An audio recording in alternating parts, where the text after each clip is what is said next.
Usa auscultadores para ouvir esta história. Nos créditos do episódio, leio-te um apontamento de transparência.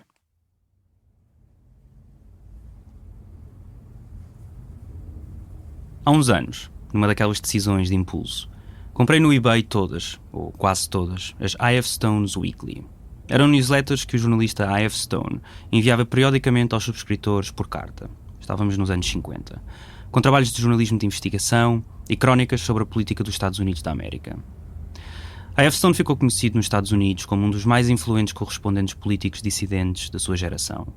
Foi vigiado pelo FBI durante décadas e, a meio da carreira, foi afastado, e afastou-se, de órgãos de comunicação social tradicionais.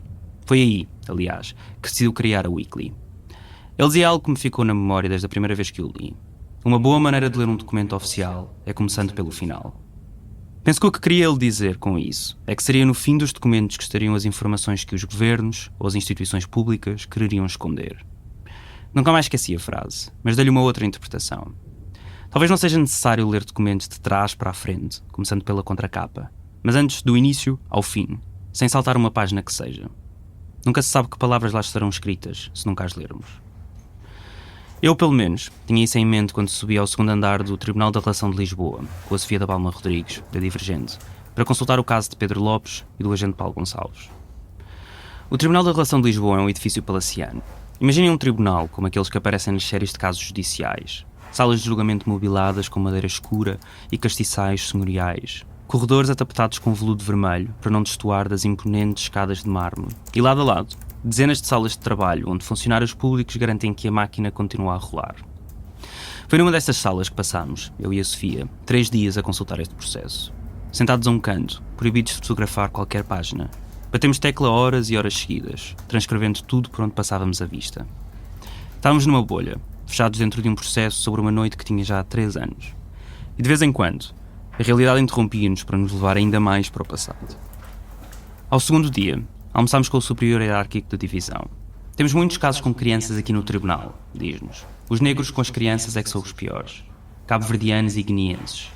Porquê? Pergunto. Sei lá, eu acho que é uma coisa cultural. Das tribos. No dia seguinte, já de volta à nossa redoma, a mesma pessoa chama a Sofia da Palma Rodrigues. Mostra-lhe um e-mail com fotografias de mulheres da Índia, do Afeganistão, da Tailândia, cada uma com legenda própria. Cada uma delas com um antes e um depois. Antes, vestidas com trajes tradicionais, coloridos, depois, totalmente cobertas por uma burca. É o Islão que faz isso tudo. Ainda vos vou ver assim a todas, diz-lhe, referindo-se às mulheres que estavam na sala. Mas vamos ao que interessa. Ao abrir o dossiê com centenas de páginas, começámos logo pelo primeiro pedaço de papel escrito sobre o que tinha acontecido na noite da passagem de ano de 2015 para 2016, na Zona J, em Chelas. Nunca se sabe que palavras lá estarão escritas se nunca as lermos. Auto de notícia por detenção. Isto é importante. Um auto de notícia por detenção é a versão da polícia sobre os acontecimentos que levaram alguém a ser detido. Este foi o primeiro documento em que reparámos, realmente. Não foi o primeiro que vimos, nem o primeiro para o qual olhámos, mas foi o primeiro em que lemos todas as palavras, todos os números, todas as datas, em que notámos todos os erros ortográficos, em que analisámos todas as assinaturas. Conseguimos reproduzi-lo quase de cor. País Portugal. Distrito de Lisboa. Freguesia Maravilha. Morada. Praça Doutor Fernando Amado. 1950, 089, Lisboa, zona, bairro do Condado, que agora se chama assim, mas que é a Zona J. Durante meses, de cada vez que o relíamos, reparávamos em mais um pormenor.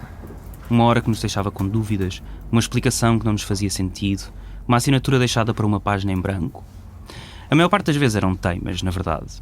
Estávamos a querer encontrar incoerências onde elas não existiam. Grandes histórias que a realidade não sustentava. Essas são as mais fáceis de resolver. Depois, há outras, mais estruturantes, sobre palavras que são armas, termos que se cravam sem sabermos bem porquê. E depois se reproduzem, e reproduzem, e reproduzem, sem termos real noção dos seus impactos. Em virtude de estar a celebrar a passagem de ano e ser habitual na Zona J de Chelas disparos de armas de fogo, que também estavam a ser audíveis naquele momento, e por se tratar de um local bem conhecido, referenciado por esta polícia, no que respeita a tráfico de armas, tráfico de produtos estupefacientes, compra e venda de artigos de proveniência ilícita, bem como ainda a frequência de indivíduos que têm por hábito o arremesso de objetos e de agredir e ameaçar os agentes da autoridade que naquele local desempenham as suas funções diárias de policiamento, de visibilidade e prevenção, foram solicitados vários reforços e meios policiais onde se inclui esta equipa de intervenção rápida. A sério? Sim. Eles aí estão a referir à Zona J como um todo? Zona J, Chelas, sim. É o que está escrito no laudo de notícia de detenção. Este é Sam da Kid, músico e filho do bairro de Chelas, que ouvimos no episódio 2. É o Nuno Viegas que faz a entrevista comigo. Estás a ver? Isso é super, super feio, super preconceituoso que é. Imagina um bairro inteiro onde pode haver realmente pessoas criminosas, santos, padres, pessoas que já foram criminosas e já não são, e todos levam por tabela. Então, isso é um bocado... Estejam onde vocês estiverem, é uma zona de risco, porque vocês é que são um problema. Chelas é um bairro problemático? Não, nunca diria isso. É um bairro como qual... porque não vejo problema nenhum. O que é um bairro problemático? É um bairro que tu não podes lá passar a uma certa hora ou a um certo beco que vais ser assaltado. Isso não é realidade. E muito menos atualmente, estás a ver? Muito menos atualmente, mas mesmo, hoje em dia então não faz sentido nenhum. Carlos de Jaci, músico, conhecido por MC Bambam, que também ouvimos no episódio 2. Porque supostamente a Zona J é um bairro social muito problemático. Mas olha, como vem, estamos a passear, estamos aqui, não vejo nada de problemas. Dia a dia é assim. E Pedro Lopes, que temos acompanhado desde o primeiro episódio desta história. Até hoje não sei o que é um bairro problemático. Não sei se é um bairro onde falta luz, onde falta água. Não sei qual é que é o significado de bairro problemático. Não sei. Problemático. Problema já é em todos os lados. Aqui o que falta são oportunidades. Tem que dar oportunidades às pessoas. Neste episódio construímos uma historiografia de 3 décadas de discurso político e mediático. Vamos fazer arqueologia política. Falamos da origem da expressão bairros problemáticos e de toda a linguagem que envolve. De onde vem este rótulo e de como a sociedade portuguesa dele se apropriou. Esta é a Fronteira do Medo, uma investigação sobre o policiamento de bairros guetizados, as pessoas que ali habitam e os polícias que lá trabalham. Episódio 5, Manual de Insegurança. Seja toda a gente bem-vinda ao Fumaça, em parceria com a Divergente. Eu sou o Ricardo Seves Ribeiro.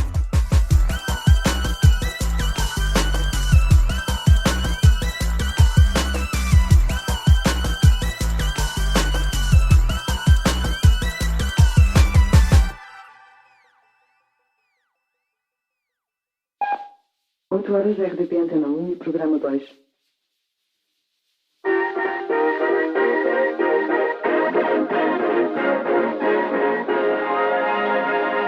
Jornal da Manhã.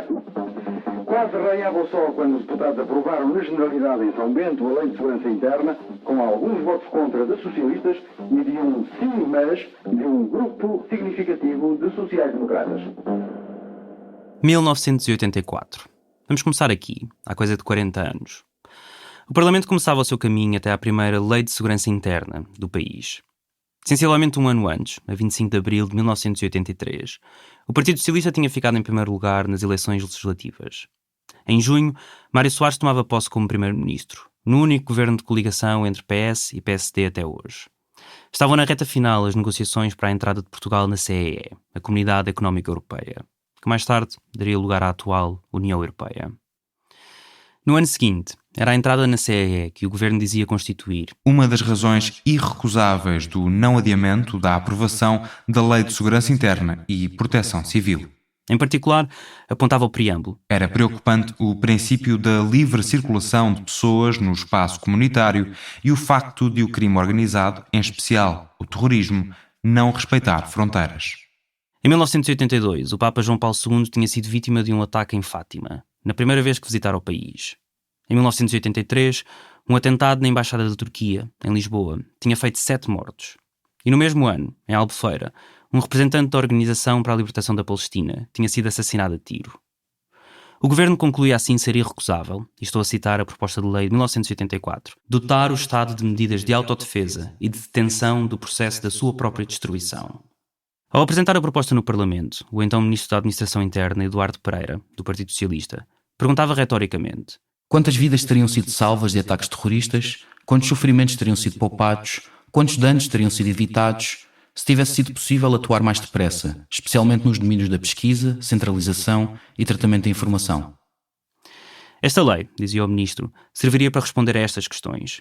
E enquanto discursava, era acusado por deputados e deputadas do PCP de defender uma proposta sinistra, inconstitucional, pidesca, fascista, abjeta, que nem o Salazar tinha levado tão longe.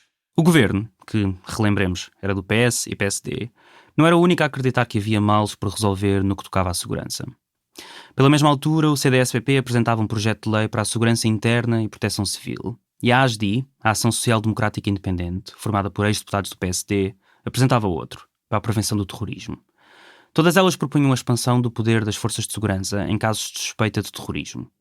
Seria mais fácil identificar pessoas na rua, fazer buscas domiciliárias, deter suspeitos, interceptar escutas telefónicas e correspondência. As leis de segurança interna que estavam em debate no Parlamento, a proposta governamental e os projetos da ASDI e do CDS foram aprovados na generalidade, há menos de 2 horas, no termo de uma das mais longas e também das mais emocionais e, por que não dizer, controversos debates parlamentares do atual regime constitucional português. Nesta última sessão, os deputados fizeram um esforço enorme e uma maratona que, tendo começado ontem às 10 da manhã, só viria ter sido a concluir depois das 6 desta madrugada, já raiava o sol.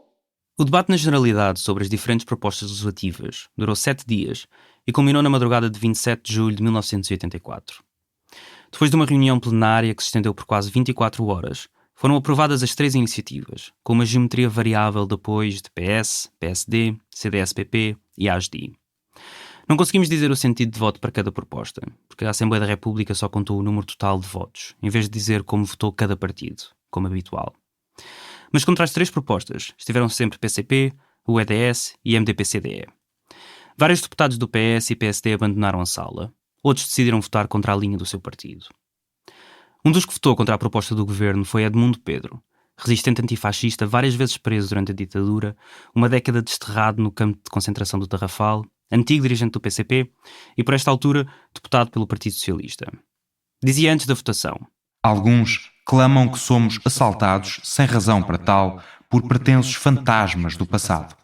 O que receamos é que esses alegados fantasmas, reintroduzidos na sociedade portuguesa pela porta do cavalo, assumam no futuro o contorno de perigosas realidades.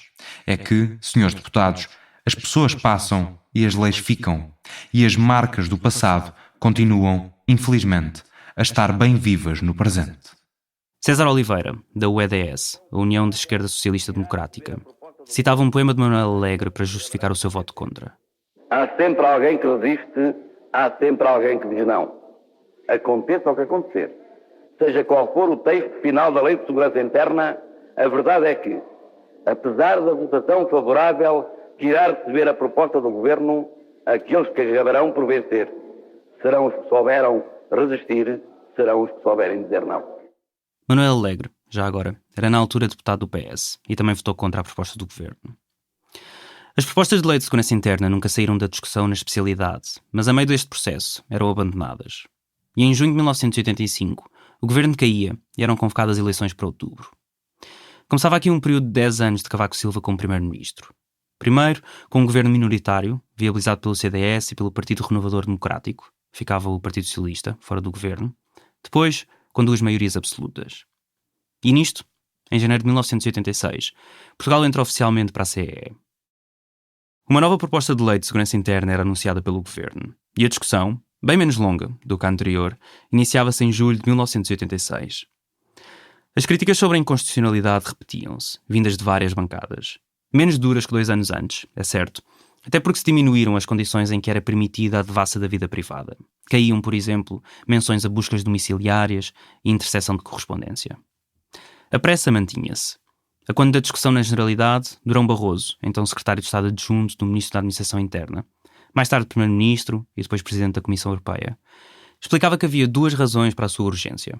Em primeiro lugar, o facto de ser uma lei que tinha já em 1984 sido apoiada pelo Parlamento, ainda com redação substancialmente diferente.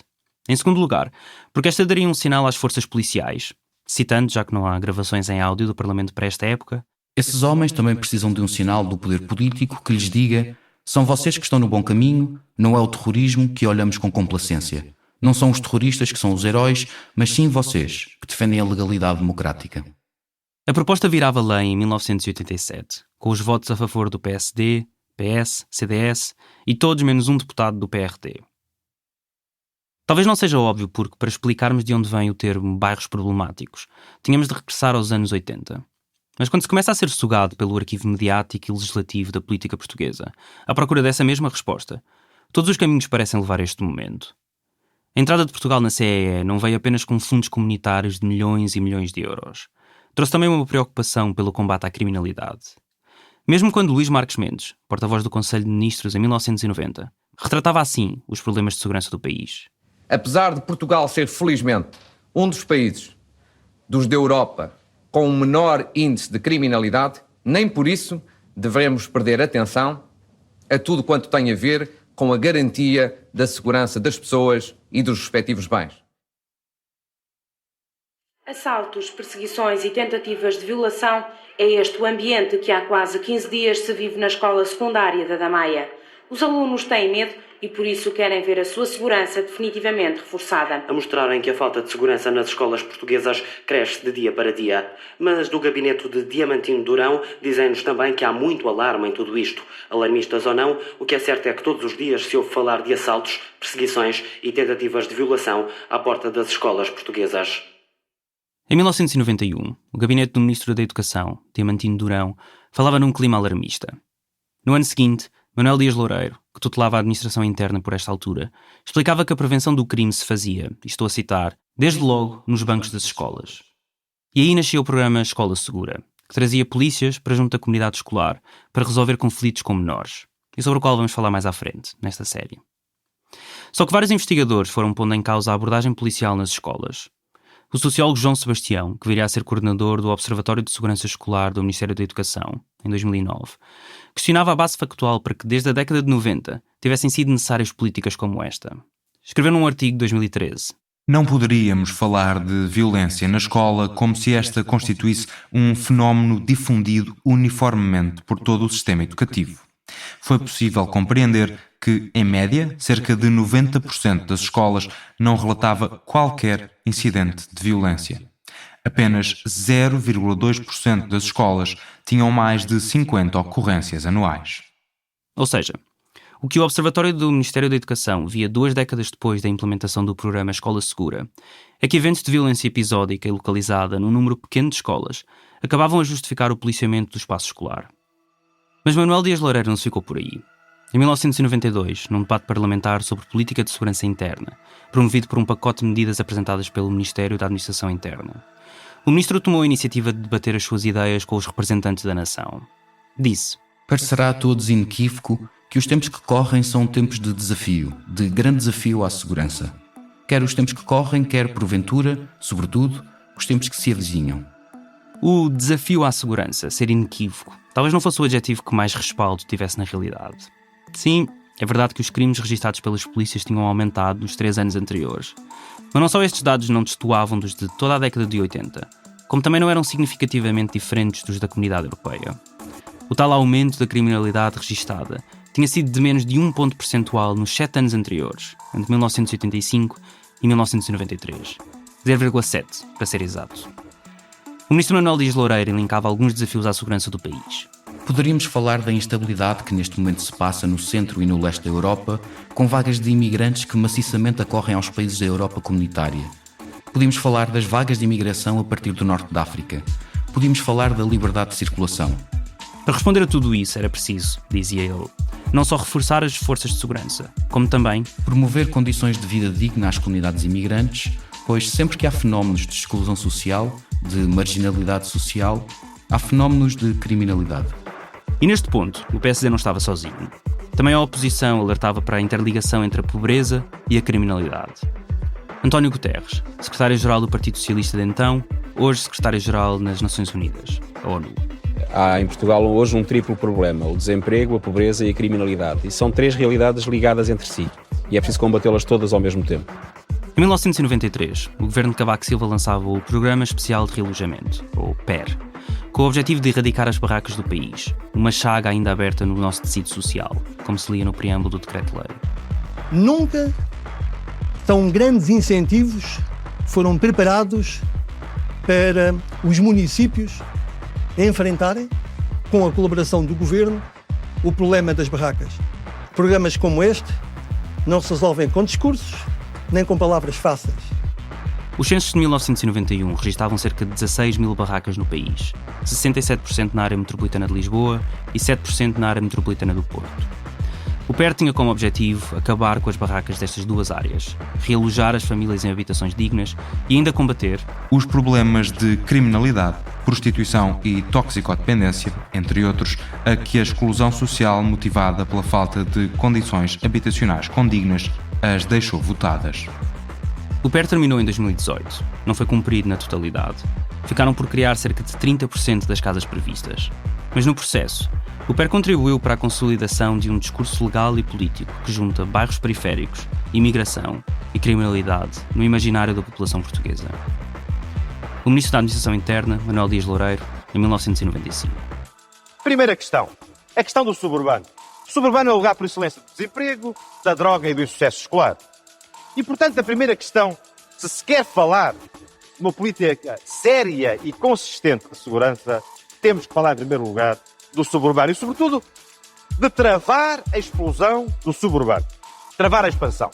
O que eu vim aqui fazer, quando apresentei, por exemplo, a esta Câmara as leis do asilo e da imigração, foi falar da necessidade que há em Portugal de travar o aumento do suburbano, das zonas suburbanas, que são as zonas da grande preocupação. Em segundo lugar, controlar a expansão, mas isso não basta. A grande política é a política que promova a integração social dessa gente que está no suburbano. Integração social que signifique acesso à habitação, acesso ao emprego, acesso à saúde, acesso à proteção social, do modo geral, acesso à educação. São estes vetores que podem fazer com que o tecido suburbano seja diferente daquele que é hoje, promovendo, portanto, a integração de enormes massas de pessoas que vivem claramente à margem, vivem marginalizadas da sociedade e a quem restam depois os caminhos que é fácil adivinhar.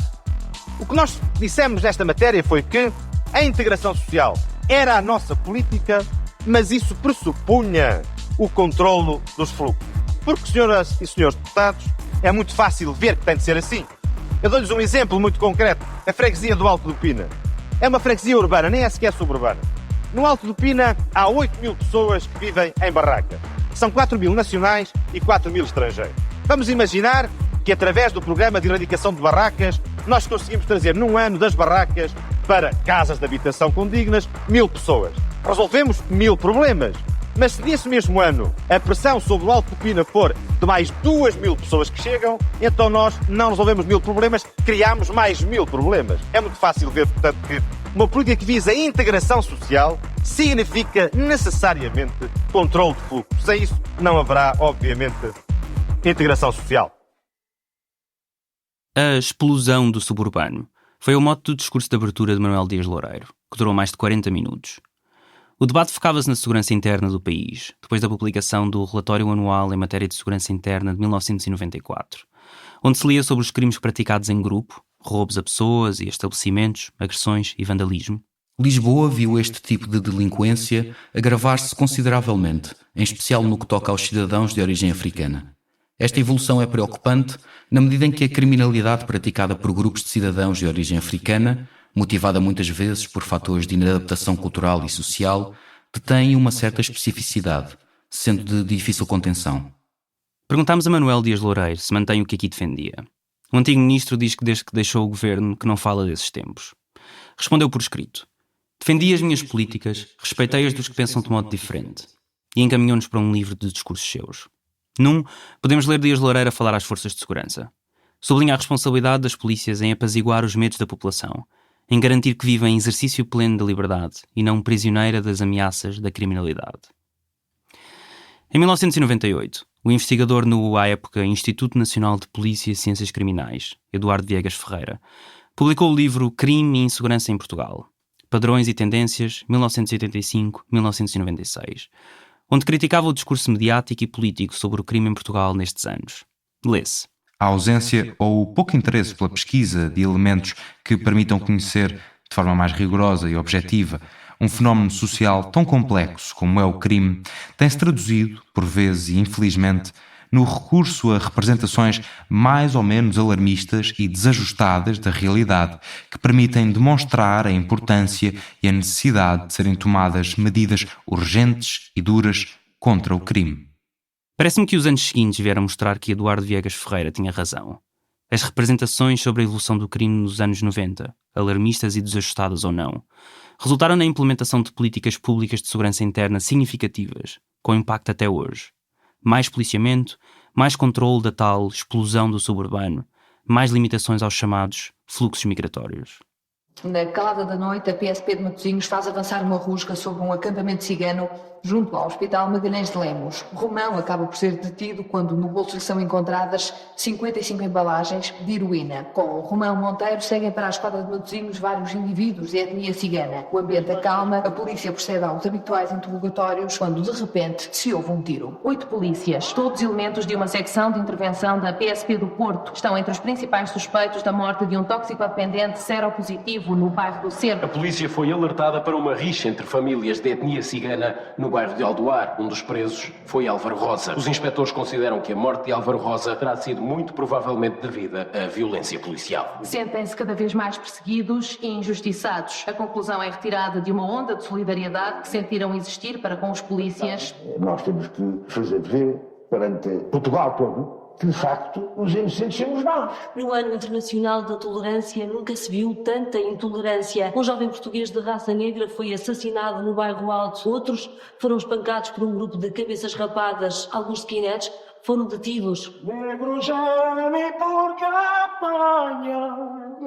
apanha para não gemido de negro é choro. A ideia até agora generalizada de que Portugal não é um país racista tem vacilado diante da existência de conflitos sociais que envolvem, com frequência, diversas minorias étnicas.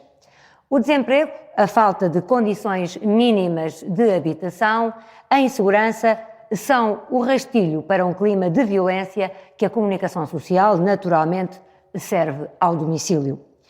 É difícil continuar a falar de um país de brandos costumes diante do espetáculo de uma violência que, muitas vezes, é alimentada por um racismo que até agora, orgulhosamente, recusávamos admitir. E à medida que a realidade mostrava quão perigoso era o país para estes jovens nesta altura, os discursos que ligavam a cor da pele à criminalidade estavam bem presentes. Josefá Barbosa, presidente da Associação de Cabo Verde em Portugal, no programa Marginalidades, conduzido pelo antigo inspetor da Polícia Judiciária, Francisco Moita Flores, em 1995.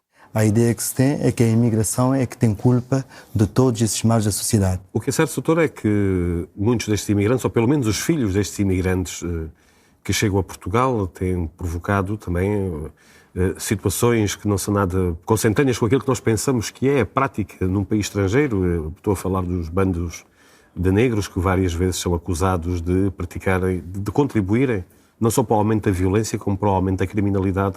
Isto é um problema de racismo ou é um problema de exclusão social? Não existe, de facto, bandos negros em Portugal.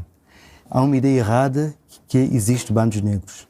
Existe, sim, alguns grupos perturbadores da opinião pública devido à exclusão social, tendo em conta que a miséria afeta mais os jovens, o analfabetismo, o desemprego e, portanto, há pequenas perturbações. Mas eu posso dar um dado estatístico, que 99% dos crimes praticados em Portugal são os brancos que praticam esses crimes, mais de 99%. Só 1%, menos 1% é que é praticado pelos negros. É impossível saber se estes dados são verdadeiros. Nunca se fez um levantamento nacional de dados étnico-raciais em Portugal. O que significa que não só nunca se soube quantas pessoas não brancas vivem ou viveram no país, como não se faz ideia ao certo quantas delas cometem ou cometeram crimes. Mas a verdade é que, mesmo sem dados exatos, era claro desde a década de 80 que a ligação entre as palavras crime, imigração, etnias e raças fazia parte do imaginário da população. E os programas de televisão reforçavam essa mensagem. Aqui, apenas um dos muitos que vimos. Novamente, Francisco Moita Flores, que mais tarde seria eleito presidente da Câmara Municipal de Santarém, com resposta do teólogo Frei Bento Domingos. Nestes últimos 5 anos, por exemplo, tem crescido o tráfico de estupefacientes feito por ciganos, sobretudo por comunidades que foram fixadas de acordo com os interesses das populações maioritárias. E agora, de repente, também são os ciganos os culpados da droga em Portugal. Quer dizer, isto é que são absolutamente absurdos, contra os quais é necessário ter um trabalho paciente, pedagógico, não criar alarmes, porque este de criar alarmes não serve para nada. Criar alarmes foi exatamente o que parte da comunicação social fez. Esta seria a década em que nasceria o auto-intitulado precursor dos atuais programas de crónica criminal, o Casos de Polícia, na SIC, em que Francisco Moita Flores também participaria. Mas antes, é o próprio a fazer o alerta no seu programa, 2 meses depois da entrevista com Josefá Barbosa e Bento Domingos. Aqui, num outro episódio do seu programa Marginalidades, fala com o filósofo Luís Andrade. Sr. Luís Andrade, os medos, este empolamento dos medos, a comunicação social aqui tem tido um belíssimo papel a desempenhar, não é? Não o seu programa, mas a comunicação social, em muitos casos, obviamente faz do crime um espetáculo e obviamente sabe que isso mexe com o que há de mais profundo nas pessoas, que é naturalmente uma motivação para a segurança, uma tentativa de evitar o perigo, e estimula esse género de pavores, digamos assim. Os políticos também, porque sendo a segurança uma motivação elementar das pessoas... Dá muitos votos, não é? Obviamente, eles aparecerem como protetores das pessoas e como aqueles que, dando um panorama muito inseguro, depois surgem como os salvadores e aqueles que podem transmitir uma certa segurança, também, obviamente, desempenham essa função. Porque os políticos, mais alguns jornais, acabam por criar frequentemente cenários que estão um pouco afastados da realidade. No início desse mesmo ano, em 1995, foi publicado o último inquérito de vitimação do Gabinete de Estudos e Planeamento do Ministério da Justiça, uma sondagem sobre percepções que as pessoas têm sobre segurança. Quando se perguntava às pessoas quais eram, para elas, os problemas sociais mais graves do país, a criminalidade surgia como o primeiro ou segundo mais grave, para 42% das pessoas inquiridas. Só droga e desemprego tinham maior proporção. Mas só 2,2% diziam ter sido vítimas de algum crime violento durante o ano anterior. Além disso, quase 2/3 das pessoas inquiridas respondiam ainda que sentiam que a criminalidade estava estável na sua zona de residência. Por outro lado, quem vivia nos centros urbanos do Porto e de Lisboa tinha uma ideia contrária. Mais de 60% acreditava ter havido um aumento da criminalidade durante esse ano. Jorge Lacão, deputado do Partido Socialista, respondendo a Francisco Moita Flores, no mesmo episódio do programa Marginalidades. O Partido Socialista tem sido acusado um pouco de ter empolado este debate. Não, repare, se me é permitido uma observação, a observação do professor Luís Andrade, tal como há órgãos e órgãos de comunicação social, também acho que há políticos e políticos. Uma preocupação genuína com a segurança deve ser sempre uma preocupação genuína com uma garantia de tranquilidade pública e uma defesa dos direitos fundamentais do cidadão, na perspectiva de assumirmos todos a liberdade como uma condição da participação cívica. Olá, boa tarde. Portugal, tido como um país de brandos costumes e, em comparação com outros, considerado um país tolerante... Continuamos em 1995, novembro, 5 meses depois do assassinato de Alcino Monteiro, no Bairro Alto, em Lisboa, por skinheads, semanas depois do governo de António Guterres do PS tomar posse.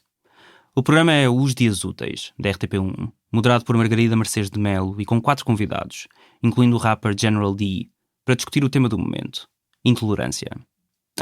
Sim, estávamos no ano da tolerância para a ONU. E eu ainda gostava de perguntar aqui ao General D qual é a forma de racismo que ele considera mais perigosa? A mais perigosa, infelizmente, é aquela que existe em Portugal, que é o racismo escamoteado. É o racismo que está escondido.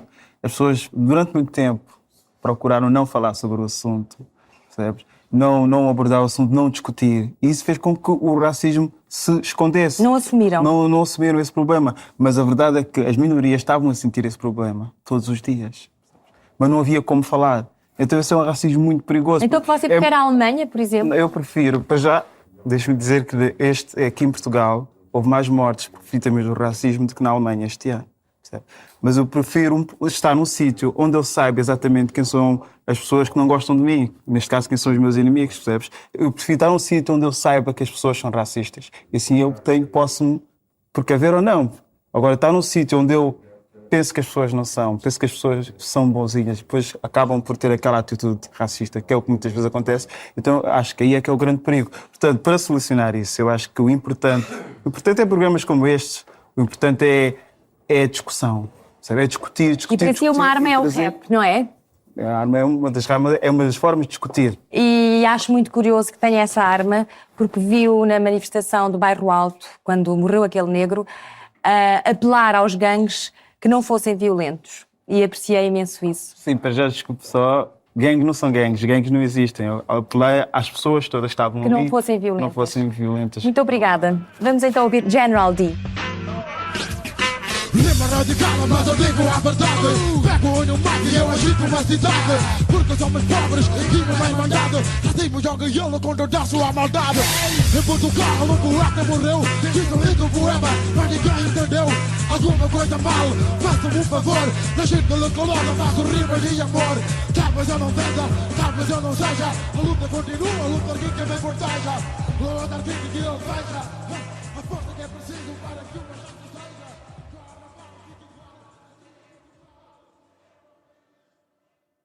Primeiro era bicicletas, encontrávamos com putos assim como nós, 9, 10 anos, bicicleta, deixa-me dar um giro, olha, lá vamos nós. Depois passámos já para a fase da escola.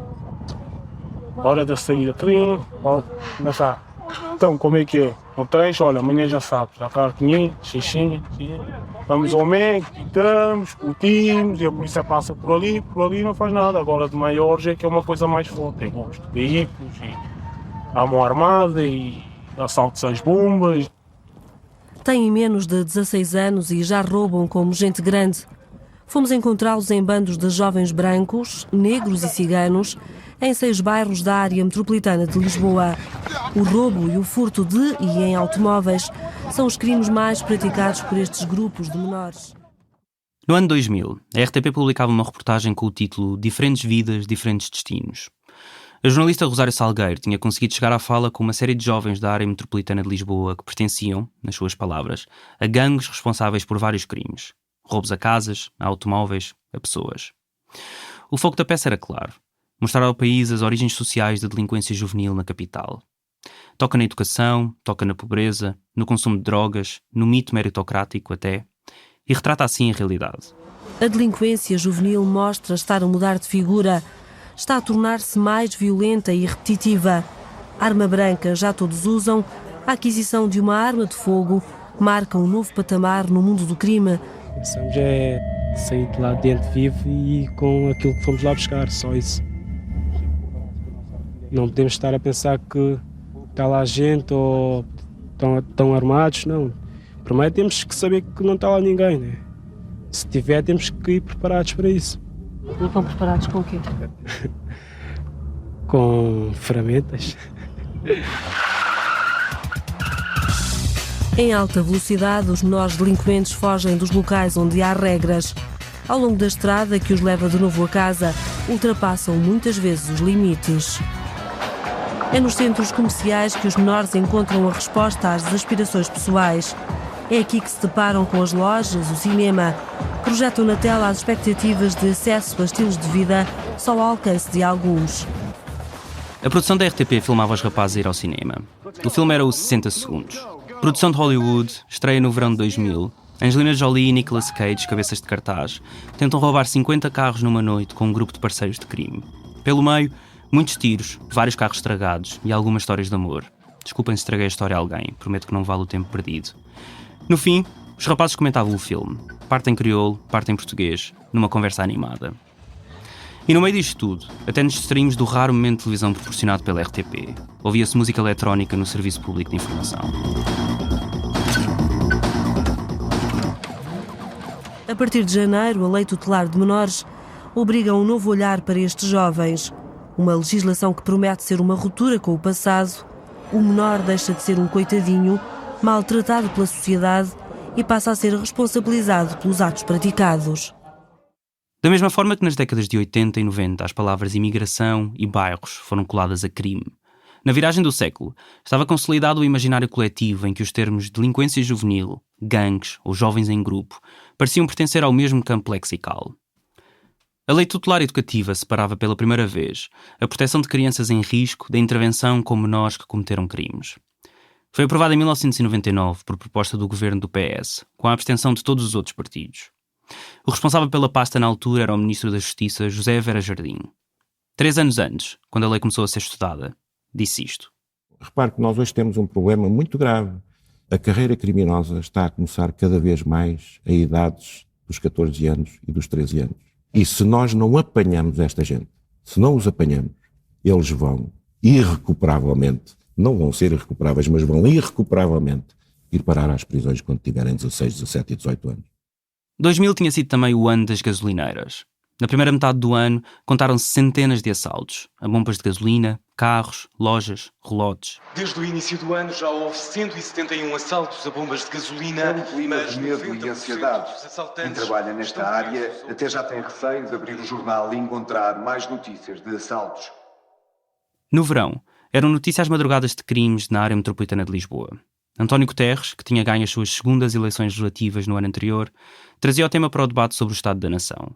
Aos aumentos de criminalidade registada, poderia argumentar com o facto dos nossos níveis estarem próximos de 1/3 da média europeia. Só que a autossatisfação baseada neste indicador seria tão incorreta politicamente como uma cruzada alarmista ou amplificadora de propaganda sobre a insegurança. O Corpo de Intervenção da PSP vai realizar de imediato missões de policiamento nos transportes públicos de grande capacidade, sobretudo nas horas de maior risco. Vão ser criados grupos especializados em bairros problemáticos, mas numa lógica de intervenção integrada de toda a comunidade. Pela primeira vez, em 2000, ouvia-se o termo bairros problemáticos no plenário da Assembleia da República. Chegámos lá analisando as transcrições de todos os debates parlamentares desde novembro de 1991. Em conferência de imprensa, depois de uma madrugada de assaltos na área metropolitana de Lisboa, o Ministro da Administração Interna, Fernando Gomes, garantia, palavras suas, os cidadãos de Lisboa sentirão dentro de dias a presença forte da polícia e da guarda. Mas não chegava. É evidente que há aqui também uma outra questão, que é a questão da legislação sobre a imigração, que estará em debate na próxima semana na Assembleia da República. Eu espero que possa vir, a partir daí, o apertar o cerco e o manter uma rede fina de controle sobre a imigração e, de alguma forma, ter mais controle sobre esta situação. No mesmo dia, o Presidente da República, Jorge Sampaio, dizia: não se deve confundir este ou aquele agente com origens étnicas. E no debate sobre a nova lei de imigração, respondia ao Ministro o deputado António Filipe, do Partido Comunista Português. Associar o problema da insegurança dos cidadãos à presença de comunidades imigrantes em Portugal é um insulto tão grave aos milhares de trabalhadores imigrantes que vivem em Portugal e aos sentimentos antirracistas dos portugueses que não pode passar neste debate sem um firme repúdio da parte do PCP. A proposta de lei que o Ministro Fernando Gomes trazia à Assembleia da República tinha entre os seus vários objetivos, dizia ao Parlamento, associar a necessidade de mão de obra ao controle dos chamados fluxos migratórios e também combater o tráfico organizado de cidadãos ilegais.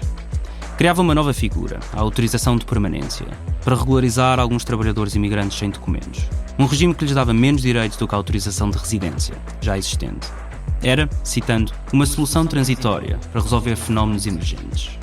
Estes imigrantes deixam para trás as suas matrizes civilizacionais, sendo obrigados a integrar-se em novos modelos de organização política, económica, social e num novo sistema de valores. Esta situação conduz a que muitos desses imigrantes iniciem um processo de rejeição dos modelos culturais oferecidos pelo Ocidente e procurem recriar no continente europeu muitos dos anteriores mecanismos de defesa, em muitas circunstâncias não enquadráveis nos nossos modelos de defesa e de segurança. Uma das vertentes do projeto do Governo assenta na necessidade de equilibrar o fluxo migratório e a capacidade de integração dos imigrantes. A abertura para uma legalização extraordinária criará expectativas e um afluxo tremendo de cidadãos na expectativa de poderem encontrar em Portugal condições de acolhimento que nós não temos a convicção de que Portugal tenha. Não podemos voltar a acolher um número indiscriminado de cidadãos que na sua boa fé se dirigirão a Portugal e que pensarão que aqui têm as tais condições de habitação, de saúde, de acompanhamento social, de integração plena na sociedade portuguesa. A proposta, em particular a transitória autorização de permanência, colheu críticas de todos os partidos da oposição. Um mês depois, o PS, a quem faltava um deputado para a maioria absoluta, aprovou o diploma com a abstenção do CDS, apesar das duras críticas do deputado democrata cristão Narana Poissoró, que tinha classificado a iniciativa de Proposta dos Negreiros, umas semanas antes. A restante oposição votou contra. Carlos Carvalhas, na altura deputado e líder do PCP. Daqui por uns tempos estaremos aqui na Assembleia da República a discutir uma nova lei de estrangeiros e a questionar o problema da insegurança e o problema da marginalidade, com a responsabilidade do Partido Socialista. Certamente que haverá aqui muitos socialistas que não estarão de acordo em que o Partido Socialista, numa lei de estrangeiros, faça o acordo com a extrema-direita parlamentar. Fernando Gomes é o homem de quem mais se tem falado nos últimos meses. Depois de ter gerido a Câmara Municipal do Porto durante 10 anos, veio para Lisboa, mas a carreira política na capital tem conhecido muitos sobressaltos. Inabilidade, azar, intriga, de tudo isto se fala quando se fala do Ministro da Administração Interna. São fortes as razões para ouvirmos Fernando Gomes no regresso da grande entrevista. 40 dias depois da aprovação da nova lei da imigração, Fernando Gomes dava uma entrevista à RTP. Como tema da conversa, Judite Sousa escolheu, entre outros, o sentimento de insegurança da população. Mas eu assisti a alguns debates, nomeadamente no Parlamento, em que o Sr. Ministro procurou contrariar os argumentos da oposição, eu contrariei, não foi isso. o problema da insegurança e da criminalidade.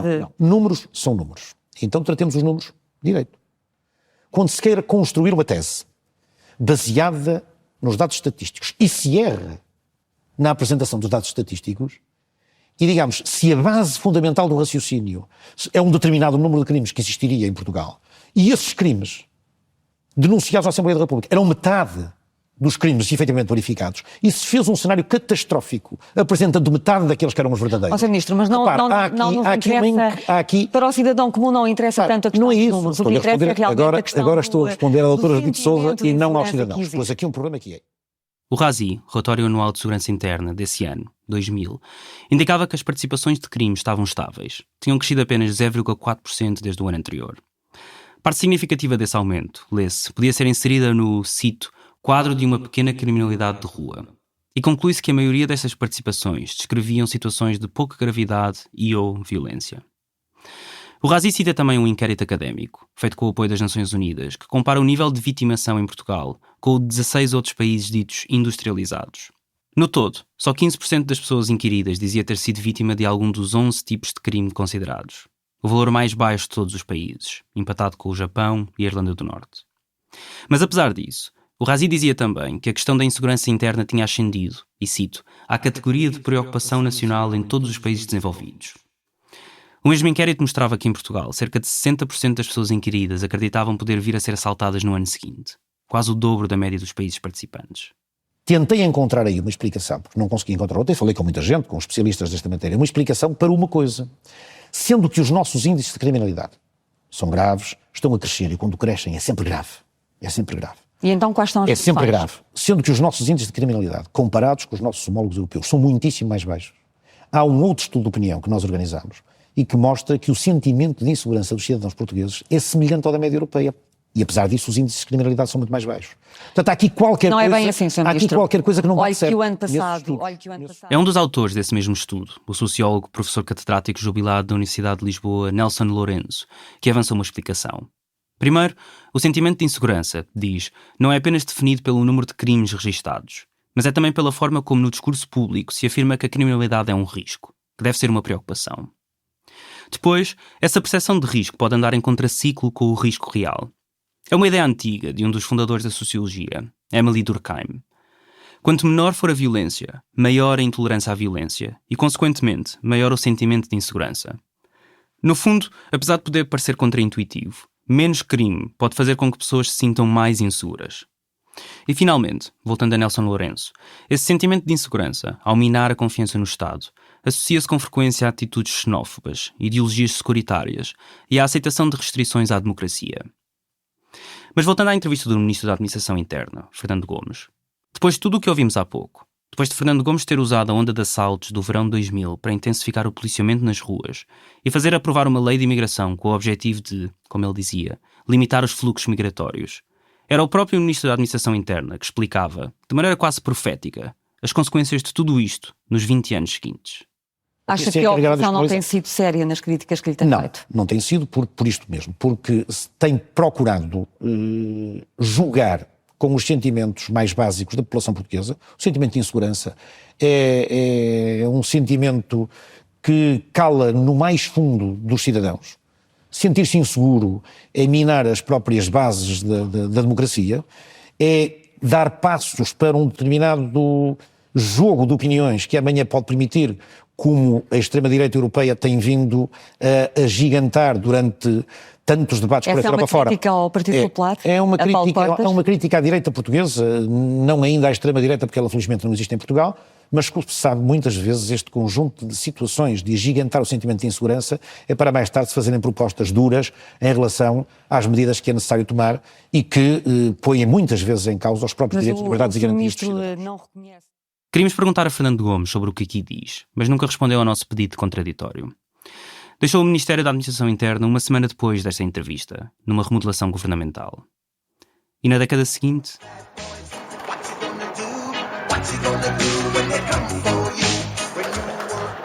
São bairros onde basta um pequeno grupo de marginais para fazer a vida de todos um inferno.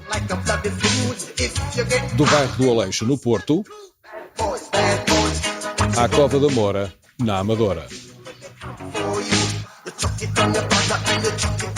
Violência, vandalismo e destruição, a marginalidade como modo de vida que inevitavelmente chega à morte.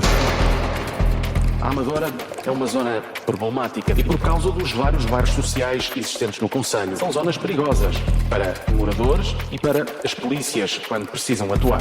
Este é um dos sítios problemáticos. Estamos no concelho de Amadora. Uma subcultura criminosa e violenta que é do tráfico de drogas. Cenas de guerra às portas de Lisboa. Uma mega operação na Amadora. A polícia cercou o bairro da Cova da Moura. Um pedacinho da África também. Parte do Império Português mudou-se por estes lugares. Minha recomendação foi a polícia se fazer sentir, para não haver quaisquer dúvidas sobre quem mantém a ordem pública em Portugal. Refiro-me à atuação criminosa de grupos, tantas vezes sobre a forma dos denominados gangues, vindos de bairros problemáticos. Cada vez mais problemáticos bairros da periferia de Lisboa, bairros problemáticos. Prevenção e intervenção policial para bairros problemáticos.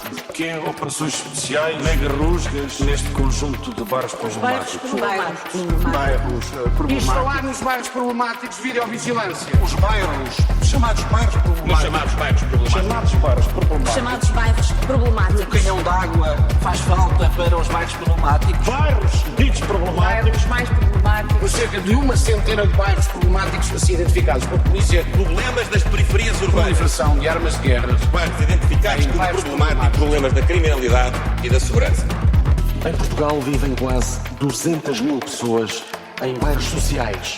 Uns são conhecidos pela delinquência, outros pelo perigo que representam para as forças de polícia, mas todos são ou já foram identificados como zonas sensíveis para as autoridades. Chamam-se ZUS, Zonas Urbanas Sensíveis. Zonas urbanas sensíveis, como os senhores gostam de chamar, ou bairros problemáticos, como chamam todos os portugueses. Não gosto de falar em bairros problemáticos, falo em zonas problemáticas. Nos bairros problemáticos que não me chamo, nas zonas urbanas sensíveis que o Sr. Ministro lhe chama. Locais problemáticos do ponto de vista da segurança. Controle da criminalidade em zonas problemáticas. Bairros qualificados como perigosos pelas forças de segurança e até pelo próprio SIS. Há problemas graves relativamente aos bairros de risco e às medidas de segurança, em que a maioria de gente de bem que aí vive sequestrada por uma minoria que faz de algumas zonas quase territórios sem lei, onde proliferam armas, tráfico de drogas e associações criminosas.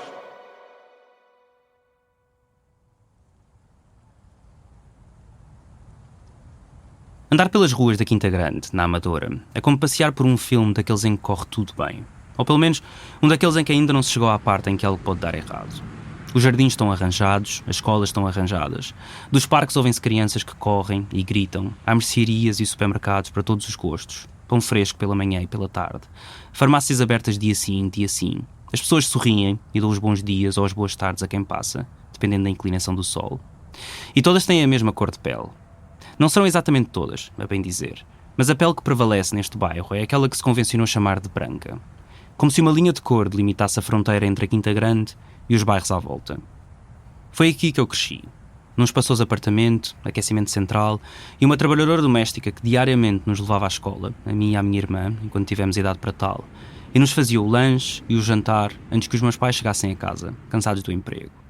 Era um 16º andar com vista para a floresta de Monsanto, para o Cristo Rei e o Rio Tejo ao fundo, para uma grande parte da segunda circular, que a minha mãe olhava todas as manhãs para antecipar quanto trânsito enfrentaria até chegar ao trabalho, e para as bonitas moradias onde vivia quem ainda era mais privilegiado do que nós. Mas quando chegava à escola pública, o ambiente mudava. Não era homogéneo, branco. Tinha gente negra, cigana, pobre, dos bairros ao lado, do Zambojal, do bairro Branco, do bairro da Boa Vista, da Cova da Moura, entre outros. E eu, que vivia a 15 minutos a pé da Cova da Moura e estudava a 10 do bairro do Zambojal, que dividia a turma com os filhos destes bairros, que jogava na equipa de futebol da escola com rapazes que de lá vinham. Tinha medo. Durante a minha adolescência, era regra não escrita que aqueles eram sítios onde não se podia ir. À volta de todos eles, havia uma fronteira invisível que me impedia a mim e a quase todos os meus amigos brancos de lá entrar. A tal linha de cor. Não que lá tivéssemos tido más experiências. Na verdade, nunca lá tínhamos estado. Mas porque era assim mesmo, os sítios onde não se podia ir, os chamados bairros problemáticos. Vivi 18 anos naquela casa, na Quinta Grande, e só muito mais tarde, já depois de sair, fui pela primeira vez à Cova da Moura. Quando digo que a Cova da Moura ou o bairro do Zambojal faziam parte deste grupo, grande mas abstrato, chamado bairros problemáticos, podia dizer o mesmo de outros. O bairro 6 de Maio, também na Amadora, o Casal Ventoso, em Lisboa, o bairro da Bela Vista, em Setúbal e, claro, Chelas. Nasci em 1993, o que significa que quando o termo bairros problemáticos começou a perfurar o dicionário político e mediático do país, eu estava a estudar na escola básica. Enquanto crescia, os telejornais eram invadidos por notícias sobre gangues de bairros que faziam fronteira com o meu, arrastões em praias que nunca chegaram a existir, tiroteios de última hora com chamados jovens delinquentes. Da classe política ouviam-se discursos alarmistas sobre a suposta insegurança do país e da capital, dos partidos mais à esquerda aos mais à direita. Ouvimos o termo bairros problemáticos dito por representantes do Bloco Esquerda, PCP, PS, PSD e CDS-PP. Usando esse termo ou outros que servissem o propósito, a Assembleia da República participou num ciclo que se retroalimentou durante as últimas décadas. Da comunicação social para o Parlamento, do Parlamento para o Governo, do Governo para o Estado, do Estado para a Justiça, da Justiça para a Academia, da Academia para a comunicação social. Um ciclo que se aproveitou do sentimento de insegurança de cidadãos para implementar mais policiamento, mais barreiras à imigração e mais mecanismos de repressão contra jovens desses bairros. Talvez por ter nascido na década em que nasci, seja hoje difícil, aceitando a tarefa de tentar compor a historiografia desta história, limitar-me no tempo e no espaço. Foram semanas, meses de pesquisa por todos os arquivos que encontrei desde os anos 80 até hoje. A cada reportagem, programa de televisão, debate parlamentar ou peça de legislação, as ligações cresciam, o trabalho crescia com elas e este episódio ficava mais longo. Porque, olhando para trás, muitos anos depois da minha adolescência, cada reportagem, cada programa de televisão, cada debate parlamentar, cada peça de legislação me surpreendia mais do que o outro. Como se já tivesse ouvido tudo isto, mas nunca realmente tivesse ouvido nada disto. O sistema de que tentámos fazer o desenho na última hora é tão grande, ramificado, que se torna abstrato. É difícil de o entender em toda a sua complexidade, mas tem consequências práticas no dia-a-dia, principalmente de dois grandes grupos. As pessoas que vivem nestes bairros e as pessoas que os policiam. É sobre eles que vamos falar nos próximos episódios. Daqui a 2, ouvimos os polícias que patrulham os chamados bairros problemáticos. No próximo, falamos com quem sempre lá viveu. É um eufemismo em relação àquilo que se quer efetivamente dizer, não é? Que é o bairro dos pretos, ou o bairro dos ciganos, ou a escola dos pretos, ou a escola dos ciganos. O caminho é construir essa população como problema, fazendo essa ligação entre raça, território e crime. Essa narrativa é essencial para reificar a ideia de que pessoas não brancas, jovens negros e ciganos são naturalmente perigosos, violentos e criminosos. E que não há nenhuma outra forma do Estado se relacionar com essas pessoas se não for pela agressividade, pela violência e pela repressão. Eu, como negro, basta olhar para a polícia, é suficiente para lhe faltar o respeito. Para ele me vir questionar ou para ele me vir revistar. A forma como as autoridades atuam aqui é totalmente diferente. O nível de violência. E há um selvagem aqui dentro que precisa cantonar. Eu já ouvi comentários, vamos limpar estes macacos, vamos pôr estes macacos na jaula, vamos não sei o quê. Se eles recebem essas pedradas, por alguma razão é.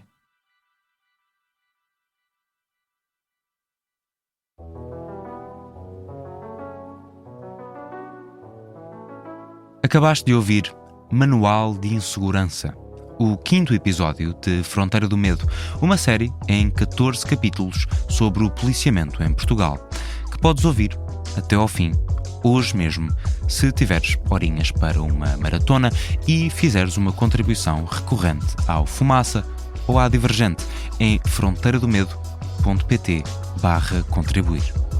Também podes contribuir e ir ouvindo nos próximos dias, não tem de ser tudo hoje, mas com a tua contribuição ajudas-nos a ter tempo para mergulhar em arquivos. Em fronteiradomedo.pt podes consultar uma série de histórias complementares ao que ouviste, com fotografias, vídeos, ilustrações e informação extra, para além da transcrição integral. Neste capítulo podes descobrir como é que a expressão bairros problemáticos entrou no imaginário coletivo em Portugal. Devemos-te uma nota de transparência. Falámos neste episódio de décadas de políticas do Ministério da Administração Interna, em muitos casos legisladas com a mão do Partido Socialista. O pai do Ricardo Esteves Ribeiro, que estava a narrar, foi assessor no Ministério da Administração Interna no primeiro governo de José Sócrates, do PS. Henrique Ribeiro esteve no MAI entre 2005 e 2007, quando era liderado por António Costa, que seria depois Primeiro-Ministro e Presidente do Conselho Europeu. Este episódio foi escrito pelo Ricardo Esteves Ribeiro, que investigou comigo, Nuno Viegas, e com a Sofia da Palma Rodrigues. A edição é minha, da Sofia e do Pedro Miguel Santos. A verificação de factos de Margarida David Cardoso, a revisão de Luciana Maruta e a consultoria jurídica de Leonor Caldeira. O desenho e edição de som, como a composição e interpretação da banda sonora, couberam ao Bernardo Afonso. O Diogo Teixeira de Abreu tocou a bateria acústica. O José Mendes criou o design do site, Joana Teresa Batista fez materiais gráficos e pensou a comunicação, com Beatriz Valviesse Dias, Lucas Guerrimou de Freitas, Maria Almeida e Ricardo Esteves Ribeiro. Ainda participaram na construção coletiva desta série António Assunção, Diogo Cardoso, Luís Marquês, Fred Rocha e Rafaela Cortês. A compilação com o uso do termo bairros problemáticos no Parlamento foi feita com áudios da ARTV, identificados a partir de um levantamento de dados de Ricardo Lafuente para todos os debates plenários desde 1991. Também ouviste áudios da Antena 1, RTP, SIC e CMTV e do álbum Portugal é um Erro, de General D. Parte significativa do episódio que ouviste foi estruturada a partir de ideias que aprendemos numa obra organizada pela investigadora Sílvia Maeso Rodrigues, O Estado do Racismo em Portugal. Para construir esta série, tivemos doações da Fundação Rosa Luxemburgo e, este ano, também bolsas estruturais da Fred Foundation e da Limelight Foundation. Podes ler os contratos em fumaca.pt/transparência. Já a estrutura da Divergente tem o apoio da Civitatis. Até já!